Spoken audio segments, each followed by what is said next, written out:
भाई इस बार की गर्मी ऐसा फील करवा रही है, कैसा फील करवा रही है जैसे सारे पापों की सजा अभी मिलनी है। हाँ सही बोल रहा है, बिल्कुल तू सही बोल रहा है। भाई आगरे का ताजमहल इस बात का गवाह है, किस बात का गवाह है कि औरत मरने के बाद भी आदमी की जेब खाली करवा सकती है। इसीलिए औरतों का है रोला, रोला तुम्हारे भाई का।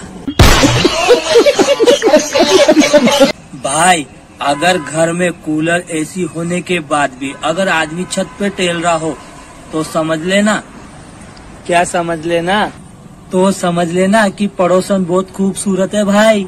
हाँ सही बोल रहा है बिल्कुल एकदम। अब रोला होगा पड़ोसन के ऊपर, रोला है तुम्हारे भाई का।